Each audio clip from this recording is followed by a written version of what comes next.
Bilat. Ay, Pisti. Ay, wow! Ay, Bilat. Naisipan pa yata umuwi ng prinsesa namin. Te, saan ka galing, Inday? Ate, bumili ako ng merienda at saka nagpa-load ako. Nanonood kasi ako ng movie dito Ang ganda kasi ng mga movie dito, ate. Tsaka ang gagwapo ng mga Korean dito. Yung mga Koreano dito, ate. As in, may in love ka talaga. At saan ka naman nanonood? Anong app yung ginagamit mo? Dito, ate. Dito ako nanonood sa Loklok app, ate, ng mga movies. Ay, Bilat. Ng mga movies. Tapos, madadownload mo pa siya sa Play Store or Apple Store. At mapapanood mo lang siya ng libre. Nga pala, te, bakit mo ako hinahanap? Nawawala yung 50 pesos ko dito sa wallet ko. Sino pa ba yung kukuha nun? Diba ikaw? Kinuha mo ba? Patay. Eto te, pinamiling merienda tsaka pinang-load ko. Wawang kapal. Bakit hindi ka nagpaalam?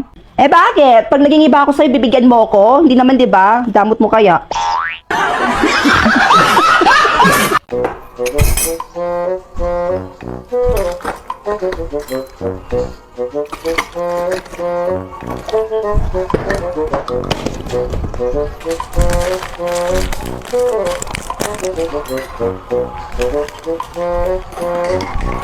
Ryan!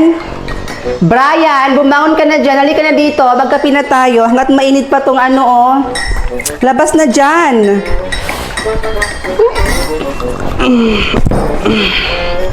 Mainit ba yan, ate?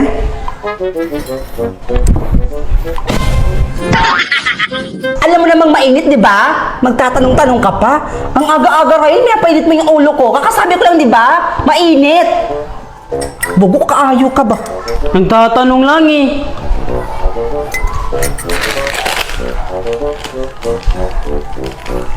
Ate, may tinape ba? Wala! Rod, si Marvin.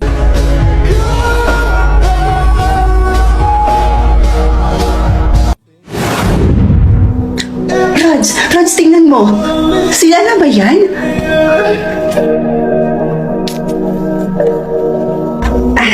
Oo, sila nga yan. Jackpot ka, be. Ay, yayaman tingnan, no? Sabi naman sa'yo, di ba? Kaya nga na-appreciate ko na nag-set sila ng ganito Siguro, baka gusto pa nila na mas makilala ako bilang mapapangasawa ng anak nila. Rods. Ay, hello po. Wag na. Hindi yan ang pinunta ko rito.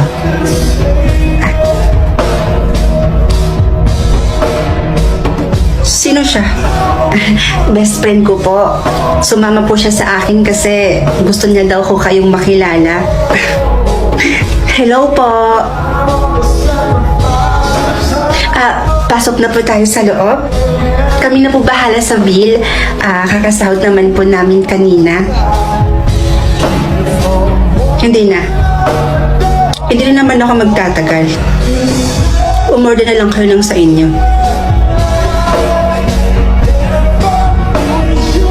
Sige ho.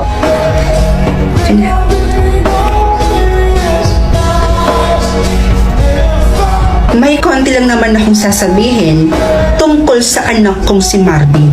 Huwag po kayong mag-aalala, tita. Alagang-alaga ko po siya sa bahay. Lumaki si Marvin sa may malaking tahanan. 3 ang yaya at nakakakain ng higit sa 3 beses sa isang araw. Nasusunod ang lahat ng mga gusto niya. At ngayon, independent na po siya. Marunong na siyang maghugas ng plato, marunong na siyang maglinis, maglaba, at marunong na din po siyang magluto. Which is not good for him. Po? Hindi na ako magpapaligoy-ligoy pa, Rods. Hindi kita gusto para sa anak ko. Pero tita, nung kasama ko po si Marvin, sinabi daw po ninyo sa kanya na boto daw po kayo sa amin dalawa. Siyempre sasabihin ko yon. Wala Mahal ka niya. At ayokong sumama ang loob ng anak ko. ayoko rin hindi kami magkasundo ng anak ko nang dahil lang sa babaeng katulad mo. Kaya ako na ang nakikiusap sa'yo, Rods. Dahil ang gusto ko para sa anak ko, makahanap siya ng babaeng mayaman, katulad namin, katulad niya, at higit sa lahat, ay magiging masaya siya sa babaeng mapapangasawan niyang mayaman. And I made a research about you. Nasa hospital ang kapatid mo. And kailangan niyo ng pera, right? Makakatulong niyang milyon na yan kapalit ng pag-iwan mo sa anak ko. And please, hindi to dapat malaman ni Marvin.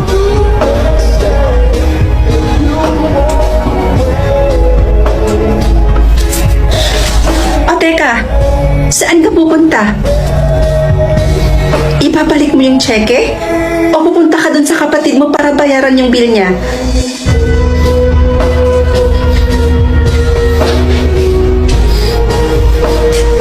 So, after ng meeting natin sa client number 2, may meeting pa tayo sa Metro Manila, tama ba? Oo, tama. Ano ba gamitin natin? Yung sasakyan ko na lang ba? Yeah. Dara. Rod, si Marvin.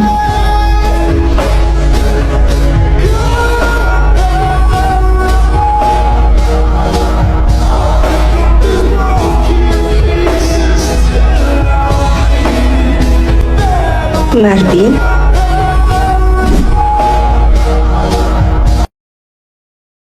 This is it! Merry Christmas, everyone! Hoy, girl, yung gift ko para sa'yo. Tingnan mo na lang dun sa lamesa, ha? Ikaw yung nakabunot sa akin, girl? Yup. And I know, I'm 100% sure na magugustuhan mo yung gift ko na yun para sa'yo. At ako naman ang nakabunot ng pangalan mo, Rosette. Oh, really? At sana, magustuhan mo yung regalo ko sa'yo. Thank you. You're welcome. By the way, guys, nasa na kaya si Nimpa? I mean, pupunta pa kaya yun dito? Nahiya na ka mo pumunta yun dito, girl. Very well said, girl. For sure, nahihiya yun pumunta dito. Tama lang na hindi siya pupunta dito, girl, no? Dahil nakakabadap yung itsura niya. Kaya tama lang talaga na wala siya dito at hindi siya pupunta.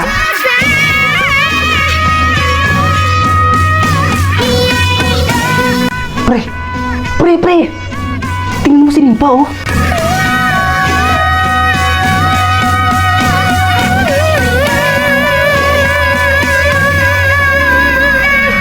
Sabi mo noon, kamukha ko si Ann. Parang hulog na dapa at naputi ka sa daan. Inaasar mo hita ka na puro bariya.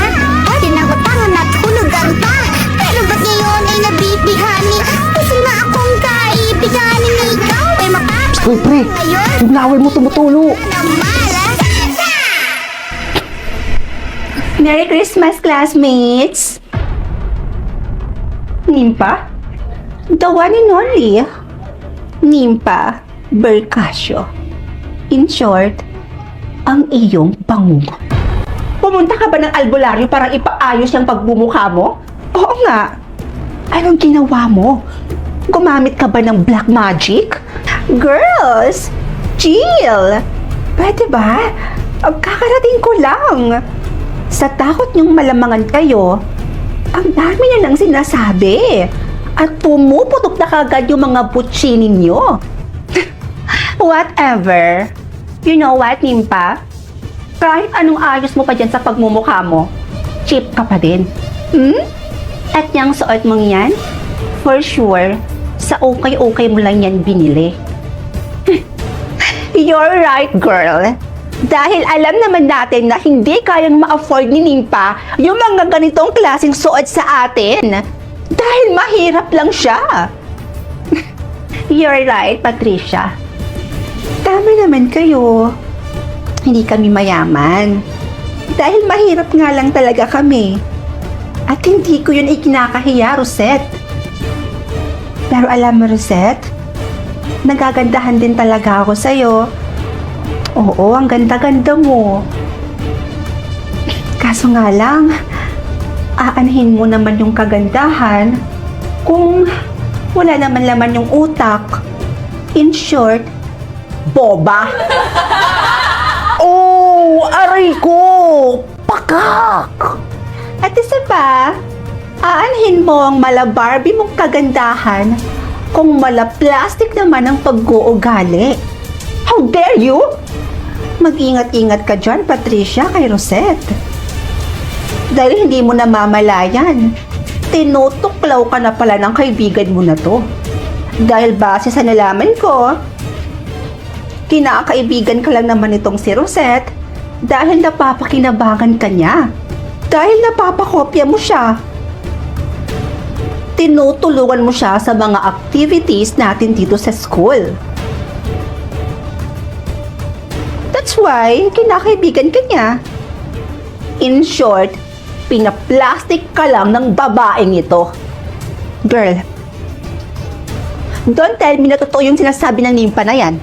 Girl, sa akin ka makinig! Dahil ako ang best friend mo! Sinisiraan lang ako ng babaeng yan sa'yo! Hala, Patricia, oh, tingnan mo. Guilty yung kaibigan mo, oh.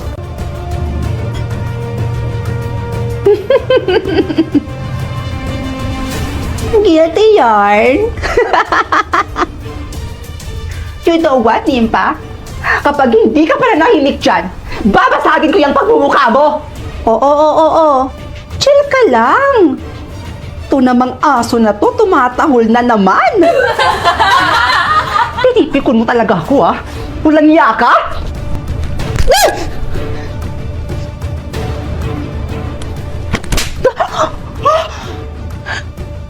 Kung dati, pumapayag akong maliit-maliitin nyo at husgahan niyo yung pagkatao ko, pues ngayon, hindi na ako papayag!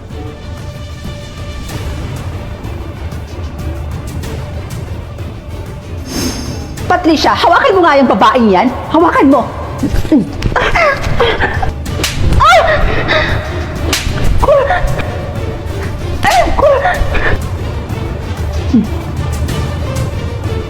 Patricia, hawakan mo yung kaibigan mo. At paano kung ayaw ko? Pag sinabi kong hawakan mo yung kaibigan mo, hawakan mo! Nimpa, bitawan mo na to, please lang! Kakagaling ko lang ng salon kahapon! Pinaayos ko yan eh! Ang mahal-mahal pa naman ang pagpaayos ko ng buhok ko, Nimpa! Huwag mong sasagarin yung pasensya ko, ha? Nimpa! Bitawan mo nga yung kaibigan ko! Bitawan mo na sabi! Pag hindi mo sinunod yung sinabi ko, kakalbuhin kita! Oo na, ito na. Gagawin ko na, bitawan mo na itong buhok ko, sige na. Oh my gosh, ang hair ko. Susunod ka rin naman pala. O ngayon, gawin mo na. Patricia, huwag kang magkakamaling sundin yung babaeng yan. Girl, sorry. Huwag kang susunod sa kanya. Kailangan kong gawin to, kundi masisira yung buhok ko, makakalbo ako ng limpa na yan. Kakagaling ko lang ng salon. Sorry. Patricia, ano ba? Patricia! Makinig ka na sa akin! Bitawan mo ako! O ano na? Ano susunod na gagawin ko? Gawin mo na kung anong gusto mong gawin para matapos na to. Wala kang kwenta, kaibigan!